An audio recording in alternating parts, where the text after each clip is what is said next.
Avis vascular centre మన దేశంలోనే the best varicose vein hospital. Welcome to iDream. ఈ రోజు మనతో పాటు Kaushik Ayurved multi therapy hospital from Saroor Nagar Ayurveda doctor Balakrishna గారు మనతో పాటు ఉన్నారు. మాట్లాడదాం. నమస్తే సార్. నమస్కారం అమ్మా. సార్, ఇప్పుడున్న రోజుల్లో బీపీ అనేది పెద్దవాళ్ళకే కాదు, యూత్లో కూడా ఎక్కువైపోయింది. మధ్య వయసు వాళ్ళకి, అలాగే యూత్కి, పెద్దవాళ్ళకి కూడా బీపీ అనేది కామన్ ప్రాబ్లంలా అయిపోయింది. బీపీ అనేది ఎందుకు వస్తుంది, అసలు రీజన్స్ ఏంటి? బీపీ రావడానికి స్ట్రెస్, జీవించే విధానంలో జరిగేటటువంటి అలజడులు, ఒక రకమైనటువంటి అసౌకర్యం కలగడం, ఇలాంటి వాటి వల్ల వచ్చే అవకాశం ఉంది. అసంబద్ధమైనటువంటి కార్యక్రమాలు జరగడం వల్ల వస్తూ ఉంటుంది. సహజంగా మనం ఒకటి జరుగుతుంది అనుకుంటే జరగదు, సడన్గా one happened will be there, అప్పుడు పెరుగుతుంది. ఇలా రకరకాల కారణాలు ఉంటాయి. మెయిన్ రీజన్ స్ట్రెస్ అండ్ ఆందోళన, ముఖ్యంగా ఆందోళనతో కలుగుతుంది. దాన్నే హైపర్ టెన్షన్, హైపరాక్సియా అని చెప్పేసి అంటుంటాం.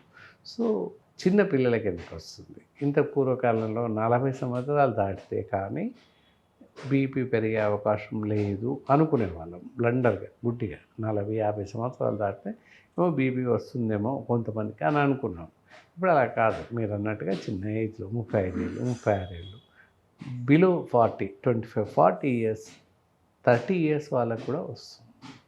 సో కారణాలు ఏంటి అని మీరు ఇందాక అడిగారు. కారణాలు చూసినట్లయితే చాలా రకాల కారణాలు ఉన్నాయి. వర్క్ ప్రెషర్స్, టెన్షన్స్ అండ్ ఆందోళన, ఇవన్నీ అనమాట.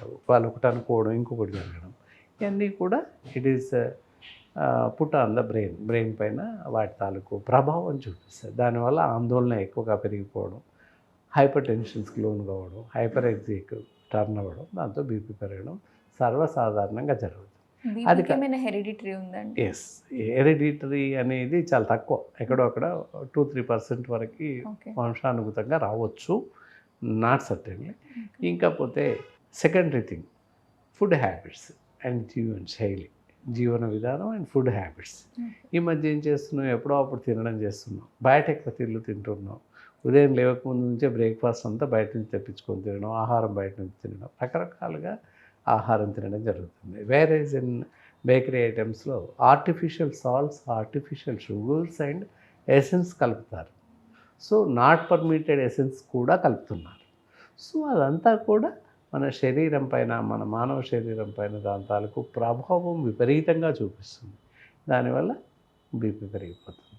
అండ్ ఇందాక చూసినట్లయితే బయట తీసుకునే ఆహారం, ఏ చికెన్ ఫ్రైయో ఏదో పిస్తుంటుంది. సపోజ్ ఎనీథింగ్ డైట్, వాటన్నిటిలో కూడా ప్రిజర్వేటివ్స్ కలుపుతున్నారు ఈ రోజుల్లో.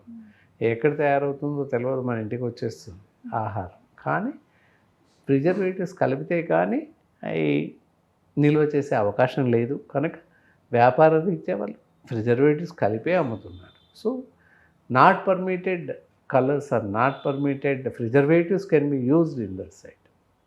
సో దానివల్ల కూడా ప్రమాదం కొంచెం ఉంది. నాట్ ఓన్లీ బీపీ, రకరకాల జబ్బులు, cancers like any other diseases, ఇలాంటివి వచ్చే అవకాశాలు కూడా చాలా ఎక్కువగా ఉన్నాయి. ఇంటెస్టైనల్ డిజార్డర్స్ ఇవన్నీ వస్తున్నాయి. బీపీ పెరిగినప్పుడు వచ్చే సిమ్టమ్స్ ఏంటి? బీపీ పెరిగినప్పుడు ఎక్కువ ఆందోళన కలగడం, చెమటలు ఎక్కువగా పోయడం, అలాగే కొన్ని సందర్భాల్లో తల తిప్పినట్టుగా అవడం, గిడ్డినెస్, కళ్ళు కొంచెం బరువెక్కిపోవడం, తల దిమ్ముగా ఉండడం, అలాంటి సిమ్టమ్స్ కనిపిస్తూ ఉంటాయి సహజంగా. ఏది ఏమైనా అలా ఉండగానే బీపీ అనుకోవడానికి వీల్లేదు. మేబీ అవ్వచ్చు, అప్పుడేంటి can be check with the BP మీటర్తో తప్పకుండా బీపీ చెక్ చేసుకోవాల్సిన అవసరం ఉంటుంది. అప్పుడు చూసి నిర్ధారించి బీపీ తక్కువ ఉందా, ఎక్కువ ఉందా, ఎలా ఉంది. ఓన్లీ ఒకేసారి వన్ టైం మానిటరింగ్ చూసి బీపీ ఉంది అని చెప్పడానికి లేదు. 2-3 times, minimum 3-4 days, 5 days, week days interval ఇస్తూ బీపీ కెన్ బి చెక్డ్. అప్పటికీ ఉన్నట్లయితే దెన్ బీపీ ఉంది అని నిర్ధారించాల్సిన అవసరం ఉంటుంది. అప్పటి వరకు వచ్చి అలా ఎక్కువ తక్కువలు అవుతుంది, ఫ్లక్చువేషన్స్ ఇన్ ద బీపీ అనుకున్నట్లయితే that is hyperoxia and hypertension అని చెప్పేసి అంటూ ఉంటాం. అప్పటికప్పుడే హైపర్ టెన్షన్గా ఫీల్ అవ్వడం, అరుస్తుంటే బీపీ ఉంది అనుకోవడం, అదంతా ఊరికే అపోహ మాత్రమే. అరుస్తారు, బాగా కోపానికి వస్తే బీపీ ఉంది వీళ్ళకని అనుకుంటాం వాడుక భాషలో. కానీ కావచ్చు. అలసినంత మాత్రాన, కోపానికి వచ్చినంత మాత్రాన బీపీ ఉంది అని చెప్పడానికి లేదు. సైలెంట్గా ఉన్న వాళ్ళకి కూడా బీపీ ఉంటుంది. అది అయితే బీపీ రాకుండా ఉండడానికి ఎలాంటి జాగ్రత్తలు Yes. తీసుకోవాలి, అలాగే బీపీ ఉన్న వాళ్ళు కూడా ఎలాంటి జాగ్రత్తలు తీసుకోవడం వల్ల బీపీ అనేది కంట్రోల్లో ఉంటుంది? Yes. ఫుడ్ ముందు రాకుండా కోసం జాగ్రత్తలు చూద్దాం. ఫుడ్లో ఎక్కువ మట్టుకి ఫుడ్లో చూసుకోవాలి. ప్రశాంతమైనటువంటి జీవనం, మన మానసిక ప్రశాంతత అనేది అలవర్చుకోవాలి. మానసిక ప్రశాంతత అలవర్చుకోవడం మీన్స్ మెడిటేషన్. మార్నింగ్ లేవగానే 5 to 6 ఆ మధ్య కాలంలో ఒక 10 నిమిషాలు మెడిటేషన్ చేయాల్సిన అవసరం ఉంటుంది. ధ్యానం, మెడిటేషన్ అనులోమం విలోమం అని చెప్పేసి అంటుంటాం. బ్రీతింగ్ ఎక్సర్సైజ్ అండ్ కపాల్భాత్ అండ్ శవాసనం లేదా సంపూర్ణాంగాసనం అంటాం.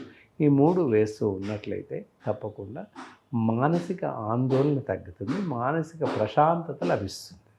ఇది లభిస్తే బీపీ పెరిగే అవకాశం లేదు. అండ్ యాజ్ వెల్ యాజ్ ఈ మధ్య కాలంలో ఎవరు కూడా తలకి నూనె పెట్టడం లేదు. సో అందరూ నూనె వాడుతూ వెళ్తూ ఉండాలి. హెయిర్ టానిక్ అని చెప్పేసి మన కౌశిక్ వాళ్ళది ఉంది. So each and every person can be put the oil, apply the oil. Oil hairs కోసం కాదు, హైపర్ టెన్షన్ తగ్గుతుంది, తలనొప్పి తగ్గుతుంది అండ్ యాజ్ వెల్ యాజ్ ఆందోళన తగ్గుతుంది. హైపర్ టెన్షన్ ఆందోళన ఎప్పుడైతే తగ్గుతుందో అప్పుడు బీపీ రాకుండా ఉంటుంది, కాపాడుతుంది. అందువల్ల ప్రతి మనిషి తలకి నూనె పెడుతూ ఉండాలి. అండ్ ఫుడ్ జాగ్రత్తలు, ఇంకా ఆహారం విషయంలోకి వస్తే మానసిక ప్రశాంతత మనం ధ్యానం చేస్తే, మెడిటేషన్ చేస్తే వస్తుంది. అవి చెప్పాము ఏం చేయాలి, అదే చేయాలి, ఇంకెక్కువ చేయనవసరం లేదు.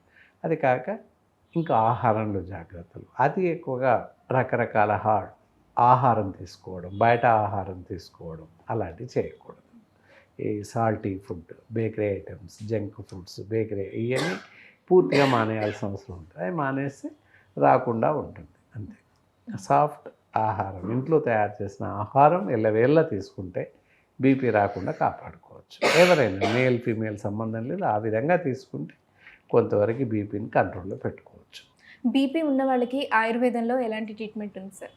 బీపీ ఉన్న వాళ్ళకి ఆయుర్వేదంలో అద్భుతమైన ట్రీట్మెంట్ ఉంటుంది. బీపీ పెరగకుండా ఉండడానికి హైపోటెక్స్ అనేటటువంటి క్యాప్సూల్స్ ఉంటాయి. ఎవ్రీడే వాళ్ళ అవసరాన్ని బట్టి రోజుకు 1 మాత్ర లేదా అవసరమైతే 2 మాత్రలు ఇచ్చే అవకాశం ఉంటుంది. వాటి వల్ల బీపీ పూర్తిగా కంట్రోల్లో ఉంటుంది.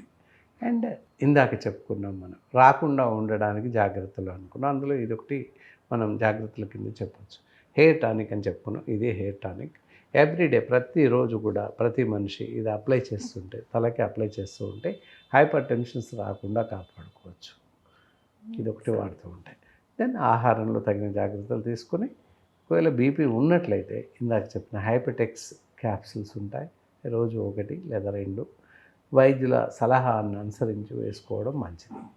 ఇక దీనివల్ల ఇంకా ఇతరత్ర ఏమైనా వ్యాధులు వస్తాయా అనేది కూడా కొంత గమనించాల్సిన అవసరం ఉంటుంది.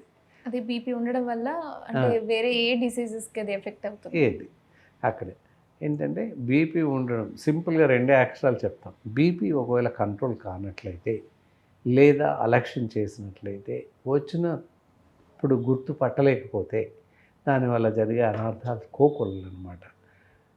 బ్రెయిన్ హ్యామరేజ్ అవ్వచ్చు, అంటే బ్రెయిన్లో నరాలు చిట్లిపోతాయి, చిట్లేసి రక్తస్రావం జరిగి 1 సైడ్ పెరాలిటిక్ రావచ్చు, ఫేషియల్ పెరాలిసిస్ రావచ్చు అండ్ టోటల్ పెరాలిసిస్, శరీరం పూర్తిగా చచ్చుబడిపోవచ్చు. Total neurological disorders that is called as paralysis or by పక్షవాతం అని తెలుగులో చెప్తుంటారు. అవి వచ్చే అవకాశం ఉంది. అంటే బీపీ పెరగడం వల్ల ఇవి వచ్చే అవకాశాలు మెండుగా ఉన్నాయి. మెయిన్గా neurological disorders that is paralysis 1 side or by total person can be having of paralysis. పెరథీమియా 2 సైడ్లు కూడా రావచ్చు, లేదా ఫేషియల్ పెరాలిసిస్ ముఖం మట్టుకే రావచ్చు. ఇలా రకరకాలుగా వచ్చే అవకాశం ఉంది. బ్రెయిన్ హ్యామరేజ్, రక్తనాళాలు చిట్లడం వల్ల వస్తుంది, లేదా రక్తనాళాల్లో రక్తం గడ్డ కట్టుకోవచ్చు. బ్రెయిన్లో రక్తనాళాల్లో గడ్డ కట్టుకోవచ్చు. లెఫ్ట్ సైడ్ వెంట్రికల్ నర్వ్స్లో బ్లడ్ క్లాట్ అయినట్లయితే రైట్ సైడ్ ఆర్గాన్స్ పోతాయి, పని చేయకుండా అవుతాయి. ఒకవేళ రైట్ సైడ్ వెంట్రికల్లో బ్లడ్ క్లాట్ అయినట్లయితే బ్రెయిన్లో లెఫ్ట్ సైడ్ ఆర్గాన్స్ పని చేయకుండా పోతాయి. Central nervous system at the time of central సిస్టంలో క్లాట్ అయినట్లయితే ఫేషియల్ పెరాలిసిస్ వచ్చే అవకాశం ఉంది. బీపీ రావడానికి రీజన్స్, అలాగే తీసుకోవాల్సిన ప్రికాషన్స్, అలాగే ఆయుర్వేదంలో ట్రీట్మెంట్ అండ్ ఫుడ్లో ఎలాంటి మార్పులు చేసుకోవాలి అనేది Yes. క్లియర్గా ఎక్స్ప్లెయిన్ చేశారు. Thank you so much sir. నమస్కారం.